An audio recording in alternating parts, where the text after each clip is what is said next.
Have you ever been to a property auction? Well, today is your day. I hadn't been to one either, but I went to one for the Barbados Revenue Authority. And I am back with the details. It really was a really good learning experience. And you know how it is. If I find out how something is working, you're going to find out how things are working, because we are on this property journey together. We had a house guest, because you know I like to have visitors. And of course, there's quite a bit going on at the house. So buckle up, people. Go on, boil tea, heat the Sunday food.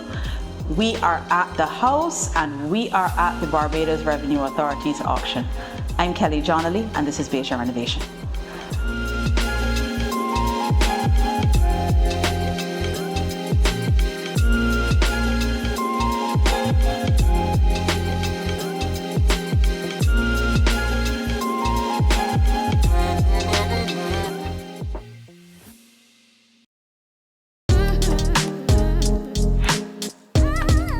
So you know, whenever we miss a week of the show, which is rare, we come back with a banger. Well, taking you on a field trip, okay?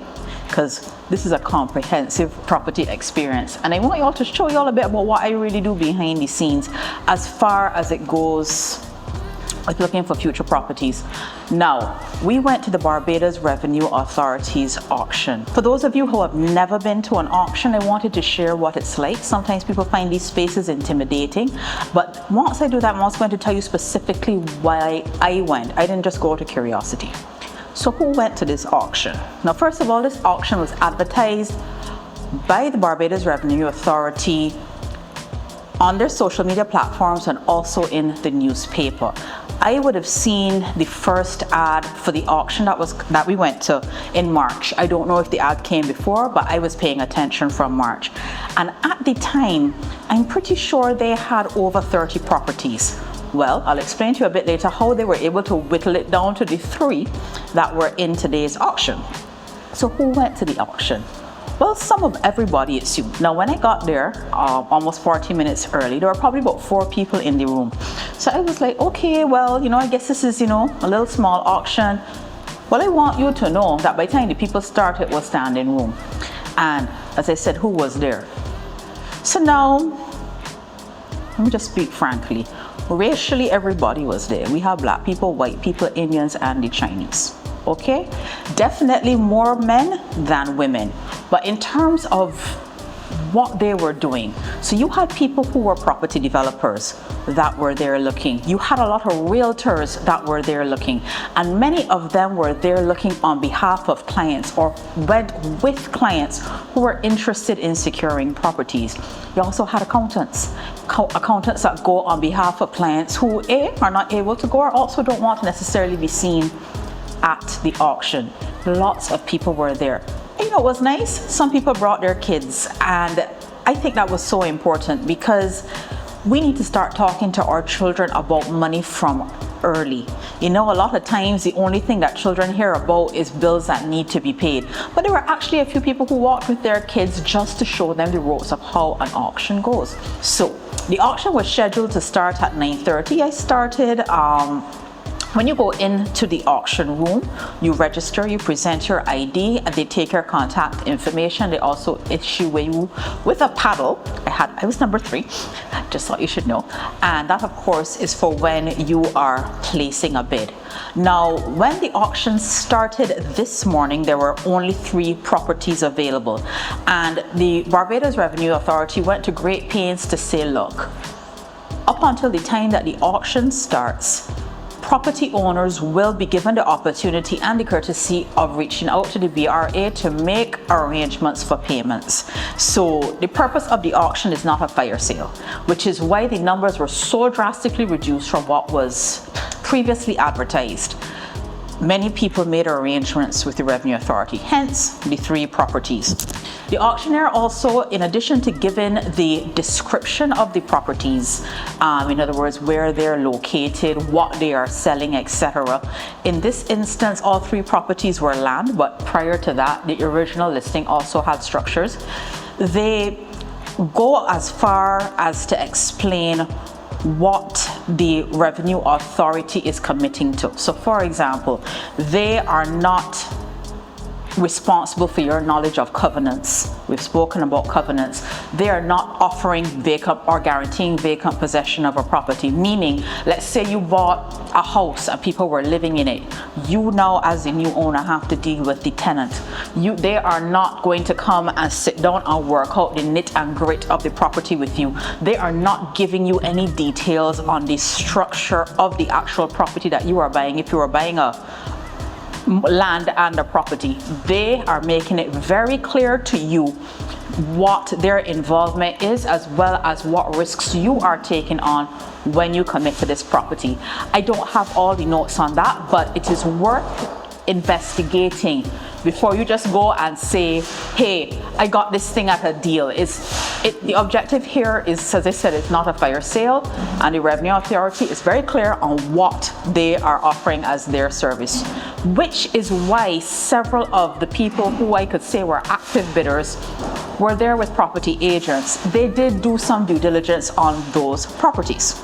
So the 3 properties that went up for auction were in Enterprise, Lion Castle, and in Porters. The first one in Enterprise, I don't think there was a lot of active bidding, but that bidding escalated for the properties in Lion Castle and Porters. And to be honest, the vibe in the room was good. You know, the room had good energy. But what I found interesting in just listening to, aka eavesdropping in people's conversations, is this. A lot of times people assume that because someone has property or is known to have property, that they know everything that there is about the property market. There's no shame in saying you don't know. And I actually spoke to 3 people who I do know have commercial properties who said, you know, I have never been to an auction. I was encouraged to come. I wanted to see what was happening. And there are people who don't know but are willing to learn. And that's why I think spaces like this are important, because a lot of people don't ask questions or show up in spaces because they think that they're going to look foolish. I could tell you, they got people out there with more money and things than us that are very comfortable going in the auction and saying, listen, explain to me how this works. I have an interest in what is being offered. Okay, then no shame in asking questions. So we got a few clips, and these clips may be tight because at the end of the day, while we did have permission to film, it is a public space. You're really trying to broadcast everybody's business, right?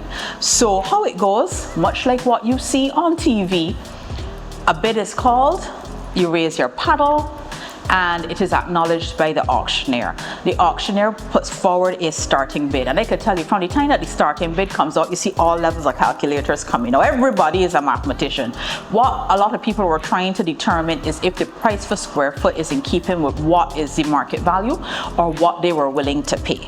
So believe me, the mathematicians were out. So every time the bid went up, and the auctioneer can determine by what it will go up by. So it could go up by $10,000, it could go up by $20,000, and I think on one of the last bids, once it was very competitive, it went up by 50s. So you'll see people there working out, and I guess based on what they want to use the land for, they determine if this is a fair price. Now, it worked out that I was sitting next to my colleague Ray Muffin Stallmeyer, who is with Barbados Sotheby's.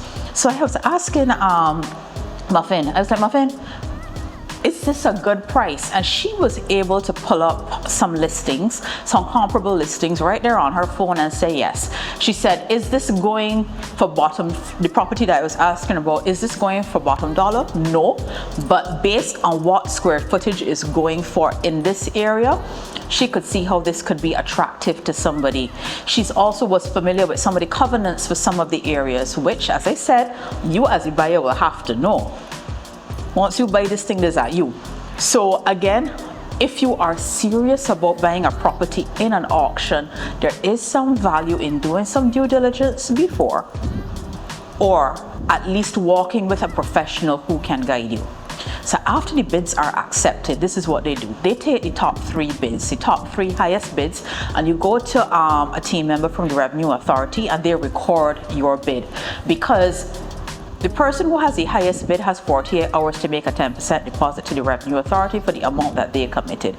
If for some reason they are unable to do so, the person who bidded the second highest amount will have an opportunity to do so, and then it will go down to the third. So that is how it went. Now, why did I go to this auction? Because Needless to say, we know we're trying to find money to finish in here, so we couldn't be going to buy nothing today. I would have shared with you that we're working on the Bajan Renovation magazine.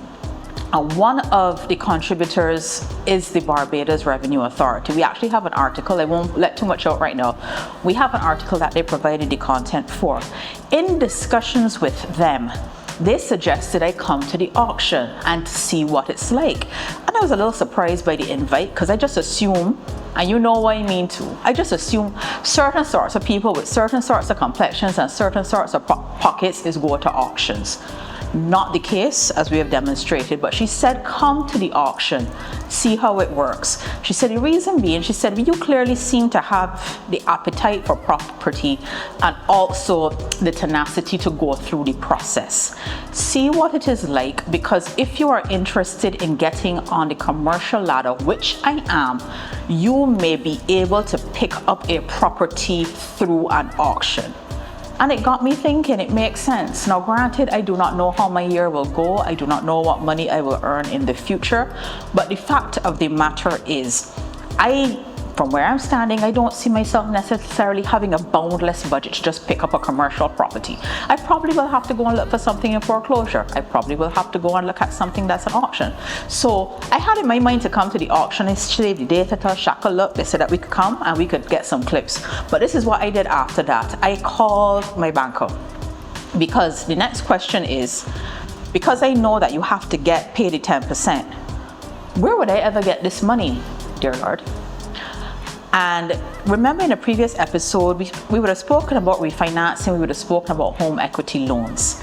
Now, my portfolio at the bank is about 1.2 million. What does that mean? It means when you add up the three valuations, actually it's a little more now, when you add up the three valuations, current valuations from the properties that I have, that is what the market value is. I know that my mortgage, or what I owe the bank, is about $500 and something thousand, meaning the difference between the 5 something and the 1.2, 1.3 is my equity. So I asked the bank, I said, tell me something. If I wanted to get a home equity loan based on what I have, what I believe my equity is, would I be able to extract the cash out of the existing properties? The woman told me yes. Tango is a complete game changer. It's not it is a straightforward process, but it's not a snap of the fingers. It will mean me providing financials, proof of income, because obviously if they're issuing me an additional loan, I will have to demonstrate that I could pay it. It will also mean that this property needs to be completed and a few other things. But it does mean that I have a sense of what I can get from the bank once I do all of those things. So just on a very rough conversation with them, I probably would be able to get about $500,000. And what's great about the home equity loan is that it will be issued at the mortgage rate that I currently have. Now, if any of you all ever went and bought commercial property, please know that commercial property mortgages are a lot more aggressive in terms of the repayment period. It's shorter and the interest rate is also higher. So mentally, I'm framing up myself to find an office building, and at least I know that I can use the properties I have now as some sort of leverage. I can extract some equity from it, and I am, as I encourage you to do, get pre-qualified before you look at a house. I know that during the course of this year, I will go to the bank to find out officially what will I have in hand if another property comes up for auction, whether through the Revenue Authority, or through a realtor, or through a bank.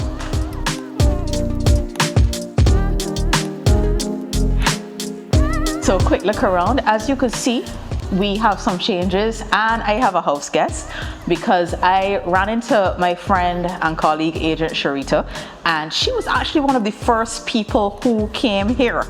She was one who actually advised me at the negotiation stage for this property, and she was one of the first people to see it. I think she may have been the first. So I was like, girl, we'll come and pass by the house. And she said, yeah, but she likes to look at things. So she came. I think you all will realize that we're looking a little lighter and brighter. Going on behind the scenes, like literally behind the scenes, the exterior plastering has started.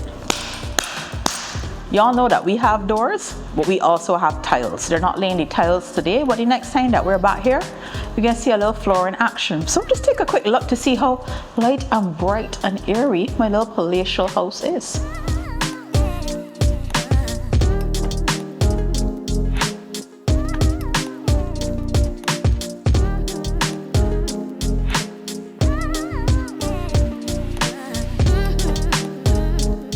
So I am so glad to pop back here, and I'm amazed by the developments. I looked up, that was the first thing I did, and because I heard Kelly talking about this raising roof thing.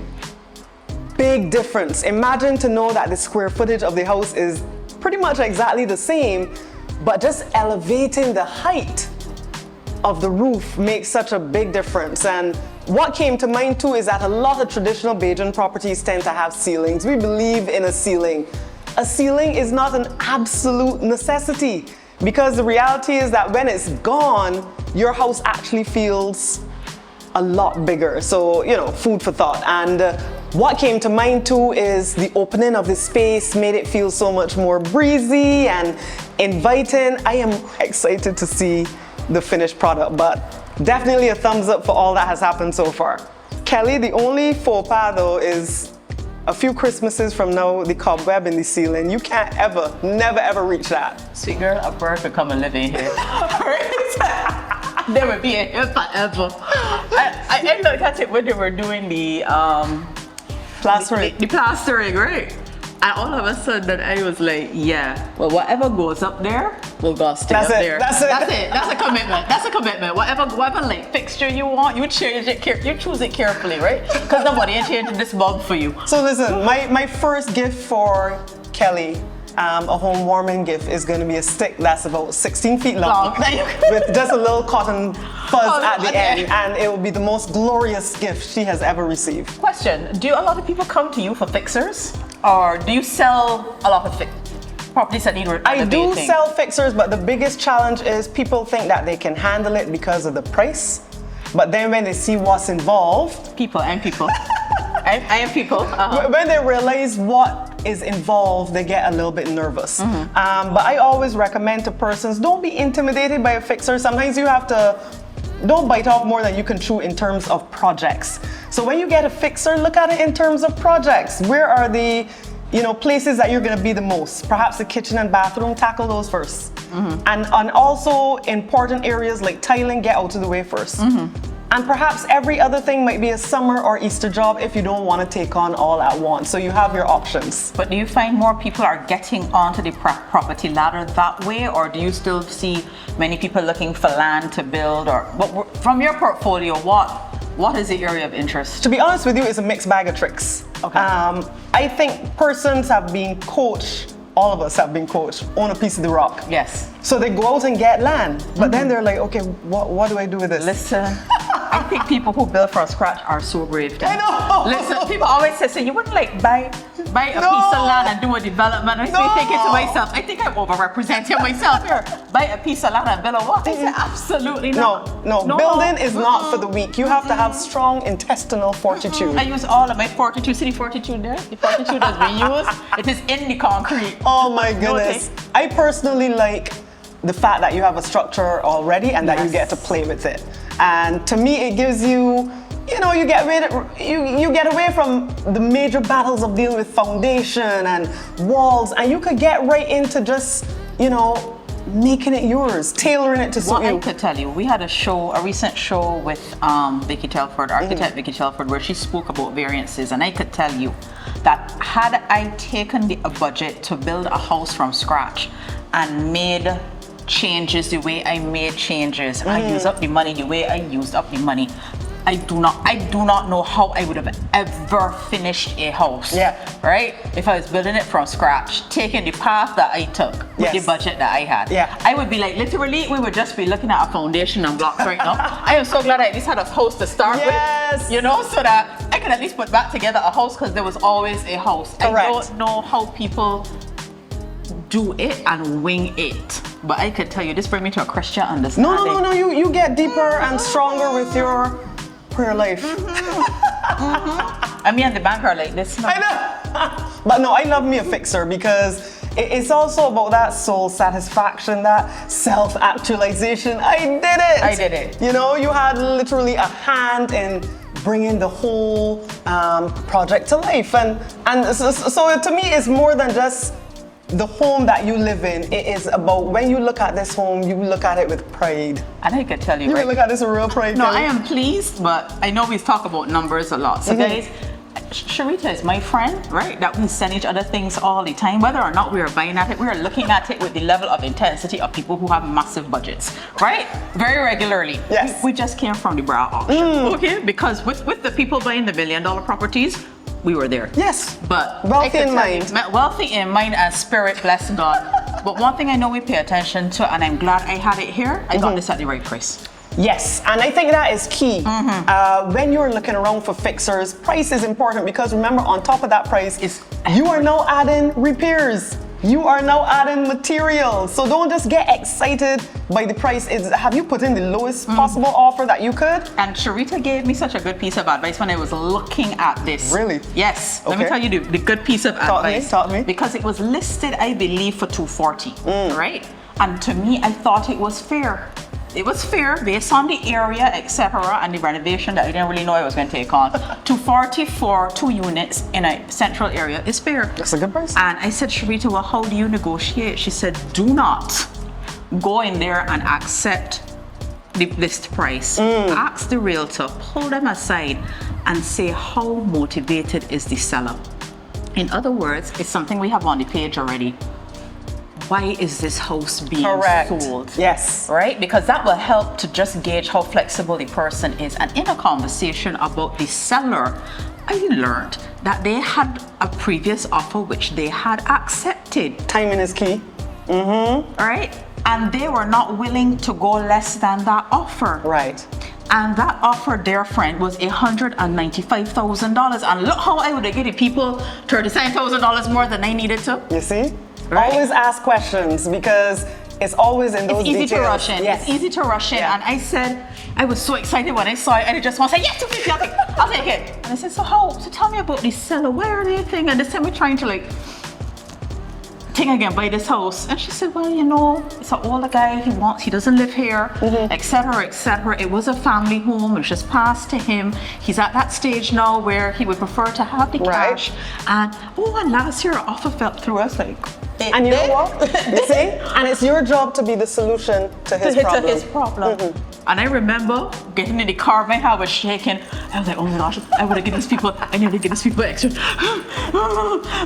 Right? And I remember I called the bank and they said, yeah, sure, no problem, we'll send the letter. I said, no. She said, I'm supposed to wait the next day. Do not behave too thirsty. But I can tell you, it is the second time that I have followed advice like that. Because when I was buying the other property in Coverley, which was in foreclosure, similarly, I thought it was a great price, right? Because at that time, Coverley had now started to tick, right? So the fact that I could get a house for less than I got the first one, I was like, yes, I'll take it. I'll take it. I remember a friend of mine said, absolutely not. Are you crazy? He was like, no. You will go in at $50,000 left. I was like, are you insane? Well, I want you to know, while it was not discounted by $50,000, it was discounted by $30,000. There you go. And you see, you have to learn the art of negotiation. Everybody's excited about buying something, but it's about meeting felt needs on either side. On either side. So you have to do your due diligence. Meeting felt needs. Yes, sometimes you are the absolute solution to somebody's problem. Amen. Yes, hallelujah. I like that. We're meeting felt needs on either side, but I could tell you, on both times between those two transactions, simply by asking about the seller, right, and the process behind the sale, together it would have saved me about $60,000. There you go. We could do something with that. Yeah, exactly. So now you know, now be informed, and definitely when it comes to purchasing, don't be that fool rushing in. Pause, investigate, and then act. All right, guys. So we had a field trip. We went to an auction. Something, a little more new information that you can keep on board as you go on your property journey. You see what's going on here. And I'm going back to work because we don't know. I need to find some money for all of this. I'm Kelly Johnley, and this is Bajan Renovation.